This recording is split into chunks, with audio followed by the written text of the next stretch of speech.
Hello, hello, welcome. You're about to be introduced to a very special guest. We have Angela Knox here. Welcome.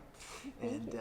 yeah, if you've been client of Light Cellar, if you've been coming through to the shop, no doubt you have hopefully met Angela on the floor behind the elixir bar, and she's also been teaching some classes. So just want to take a moment to introduce her, get into her story, and she can share some insights as related to health, things that you can put into action to help take you to the next level. So Angela, you come here to Light Cellar with experience as a doctor of traditional Chinese medicine, Yeah.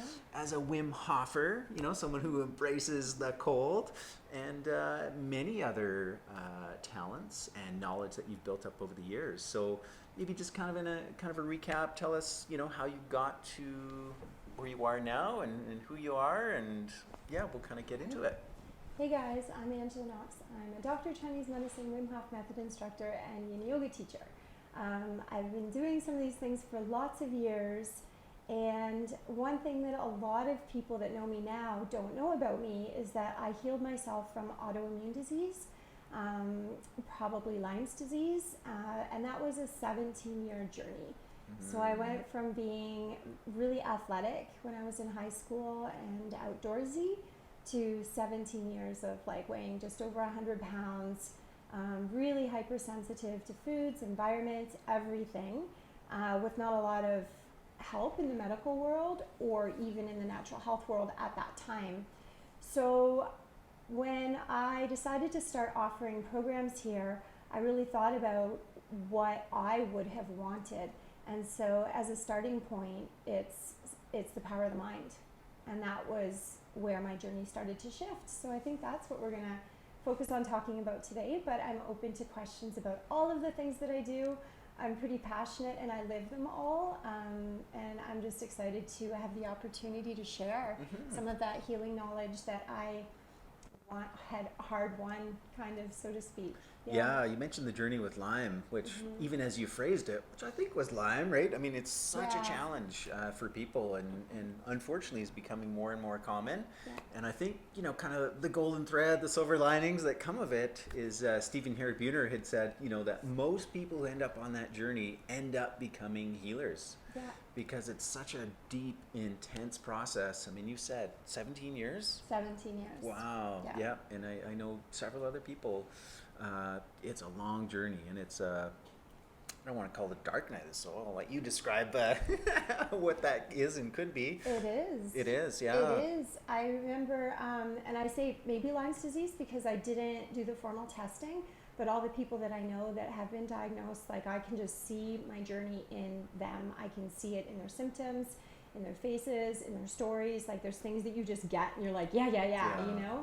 I remember when I had chronic fatigue, and so little was known about it then, and I'd never had a formal diagnosis of Epstein-Barr or any of the things that go along with it. So people just, it was very, if you knew me then, people that knew me then and see me now, they're so full of love for me because they're like, you did it, and that's really, really beautiful because of all people, it wouldn't have seemed like I would be where I'm at now in my life. But I remember somebody saying, oh, I wonder if I have chronic fatigue. I get tired. I was kind of like, is it interfering with your sleep, your life, your work? Right. Did it break into your life and steal everything? Because if it didn't, it might not be chronic fatigue. It's not. It was so, I get sleepy. And I was like, I'm unconscious 18 hours a day. So, so it's sort of really offering, I guess, part of me doesn't really want to look back at all of it, and part of me feels a sense of a calling into just sharing my story so that people in those positions can have health. I know that your body, mind, and spirit want to heal.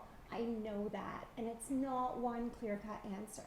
And so that's sort of one of the reasons that I want to platform myself and just share my story and be an inspiration, because I've blown my own mind with what I can do now, and it's just it's easy to forget, once you're feeling better, to just, you want to put it in the past. But I think information sharing from people in it is the way out. Yeah.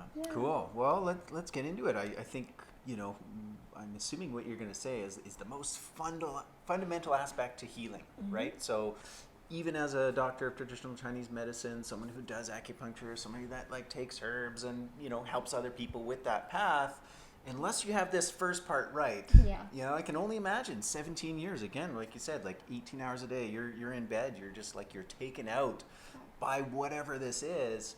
How do you get through that?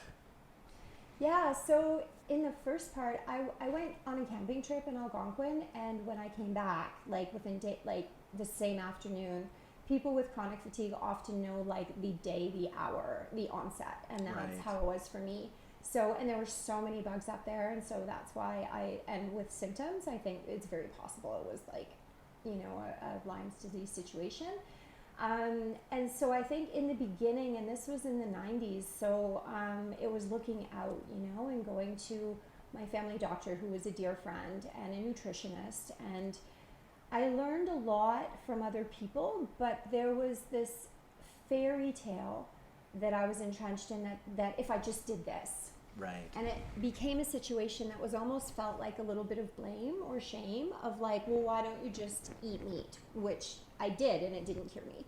Why don't you just do this or do that? And the suggestions and the constant, like, it kind of felt like, oh, obviously I'm failing at my health and I'm doing everything wrong. And so it was years of just being like, if I could just find that one pill, that one cleanse, that one practitioner. And I went through, you know, a lot of disempowerment from where I was at. So adventurous, a deadhead, you know, Right. traveling around barefoot, partying, having the time of my life. And then camping, living in Lake Louise, really adventurous, outdoorsy, to like having to have like a chlorine filter everywhere I went, like hypersensitive to food and having to sleep after, and not able to handle stress, scents, fumes from traffic, not able to ride my bike, like everything. So I think of course you want somebody to come in and save you. But over years of trying and also finding people charging a lot and making big promises and a lot of treatments making me worse, I just started to be like, okay, doing tons of research, and there's like points that I remember and practitioners that it was like, oh, this feels good, and practices. And so those are the things that I want to share in my offerings to the world, is like what worked for me. Because the really interesting thing is the things that actually I utilized back when I was deeply healing, they still serve me today. So there's a Right. deep resonant truth to them. And I don't have to be as strict or as diligent about everything, but they still, when I'm a little bit out of balance, those things are still my go-tos. So if you are on a healing journey that's really tough, like listen to the things that feel good and keep doing them. And keep listening to that, because it will keep leading you into a little bit of like up-leveling. And it's really nice to feel freedom and not be so dependent on those things. But now I have this really beautiful, like totally holistic lifestyle that like serves me, you know? So it can be a blessing, and I want people to hear that. You know? Cool. And it all started with your mindset, right? Yeah. And that shift on that fundamental level. Yep. So yeah, the thing that I wanted to talk about today is after that phase of disempowerment and kind of outsourcing my healing. Like, can you help me? Can you help me? Do you have the answer? Do Right. you have the magic pill? And recognizing that nobody knew fully what was wrong with me, and that, you know, a lot of the things made me worse, was I really became my own healer. And I started just doing tons of research, and I had an arm's length at any given time of what I would do. But the thing, and it was a moment that shifted for me, and I went from being like a constant mantra of what is wrong with me, like of like what is wrong with me, to what is right with me. And I love your gratitude practice. I think that's really powerful. Thank you. And inspiring that you're just sharing it in a way that is just really open-hearted and in the flow. Yeah, and maybe, you know, I'll just add, one of the reasons I started it is because, you know, regardless of where you're at, what you're feeling, how your day is going, like gratitude is one of those things that you can bring in. Yeah. And it doesn't seek to, you know, mask or cover up or change. It has the power to change, but in a very like gentle, uplifting way. right? Like, it's Yes. like, it doesn't deny the fact that you might be still tired. It doesn't deny the fact that you might still have a ton of stress going on in your life, but it's just like, it just softens the edges of whatever is going on. Yeah. And even if it's the most amazing, best day ever and you're on cloud nine, like, Yeah. yeah, bringing that energy and being grateful for that, whatever it is. Totally. And that's, so for me, it was my mindset changed of what is right with me and what can I do for myself. And so the shift from outsourcing to changing things, I think, is a really nuanced thing that is an art. So I'm offering a class here called like Medicine of Mantras, because it is really important to me to sort of unpack that. A lot of people then think, well, if I just think positive, I can overcome everything. And so then there can be more shame. And one of my favorite teachers is Louise Hay. Right. And working through her book, like a workbook, You Can Heal Your Life, which everybody that I know that has the book, nobody's done it like a workbook. And I've done it 3 times, and it changes your life. So I'd already done her work, and I sort of like reinitiated it when I went into sort of the second time I worked through it. And it was becoming aware that when your mindset changes, and now there's so much study and discussion around like neuroplasticity and the healing power of our thoughts.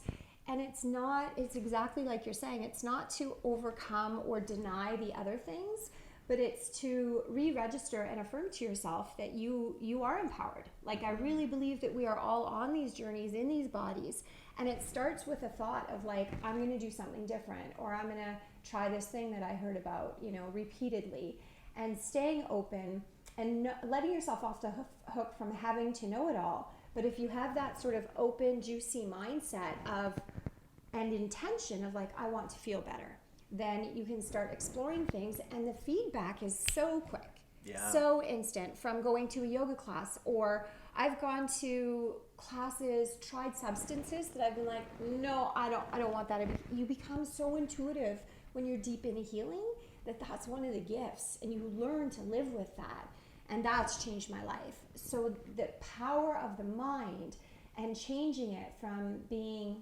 disempowered or victimized, although you can still indulge those feelings of hardship when you need to, but to just move into like, what can you do, and how far does that impact go? And one of the things that I notice is I treat people in Chinese medicine all the time, and I'll see people with, a very severe diagnosis and say, you know what, I'm not going to do any medication. I'm just going to think positively. And I'm like, that's awesome if you're Jesus. Are you there yet? Right, yeah. Enlightened Master, or still working on it? Yeah. Are you just starting this, or have you been doing it for lifetimes? Because I support you. But what I found personally is that we're energetically layered, and the physical is the densest layer. But the mental is quicker and can be more open, and the emotional is some of the gifts or the sledge to move through. So like, there's the spirit, the emotional, the physical, the mental. And so when you start on one layer, the other one will weave into it. But if you start to use the mental to treat the physical, you're skipping grades.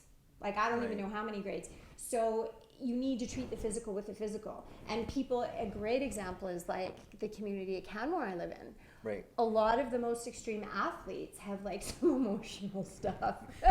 They're working through some stuff. Trying to push through it. To get that release. The emotional stuff is still there, but their physical energetics are good, right? So we need to meet each quality of manifestation of discomfort. In my opinion, this has been my experience. I haven't heard it anywhere else like that, but they all weave into and connect each other. So how can we use the power of the mind, the power of a gratitude practice, mantras, to help us to shift into that more expansive, receptive doing state, so then we can affect the physical. And that's what I want to share fully. And cool. Just encourage people along their journey wherever they're at. That's awesome. Yeah, So it's always both, right? Yeah. Like, do the physical work, the herbs, the exercise, this, that, and cultivate that emotional, mental attitude. It'll all come up. Yeah. Like, if it's in your energy field or your body, it's all coming first anyways. So the more we can be intentional, and loving with ourselves and come at it from a place of self-love and connection to something greater than ourselves, the better the outcome. And I've just seen it over and over. I've seen it develop within myself and noted these things in other people. So I think it's really, it's hard to bring people out of the fairy tale of like, oh, you're coming for one acupuncture treatment and I'm going to save you, or you're going to get that one supplement. And I mean, once in a while, you know, if people are only like a touch out of alignment, you give them one treatment, one thing, and then whoop, they go back in. But if they're further out of alignment, which is no fault of their own, it's always a truth to it, then it's going to take longer and more asks to get into alignment. And I guess I just believe that everybody that is more empowered within and healthy will make the world a better place. And so that's kind of a mission I would like to share. Cool. Well, thank you for your journey and your service and how you show up in the world. Of course. And all your offering. It's an honor. It was a hard-won honor. Yeah. To get here. Yeah, and I appreciate the opportunity to share. And I love your gratitude practice. I'll keep watching it and commenting. And I think that's wonderful. And I encourage everyone to watch that and create your own. And Cool, right on. So if you want to connect further with Angela, she's here working at Light Cellar. She's also got Instagram page. We'll post that, kind of link that in so you can give her a follow. And she got a couple classes coming up. So one of them, the first one is the Power of Mantra. Yeah. Right, beginning of March. I think it's March 3rd. 3rd, that's right. Yeah, totally. So that's a Friday night. And then as well as one in April. Yes. Too. So just give that a quick little shout out. Yeah, so that was really intentional. I started with hot tips for the cold because I'm like addicted to all the dopamine my cold practice gives me. So that was like my first one that I did in February, and that was fantastic. Thank you if you came out to it. It was so much fun. And then when I sat with it and thought what I wanted my next one to be, it was to move into that really expansive mind place of empowerment that way. And then from there, I want to offer monthly classes and then just go into the physical tips and tools that I've learned along the way. So the next one is gua sha, or scraping is called in Chinese medicine, and it's compared sometimes to cupping, and it's something people can do on their own at home and learn it and learn the efficacy really of getting that circulation going, that superficial circulation that connects deeply. And so I'm excited to teach that after and get into some of the nitty-gritty stuff after the more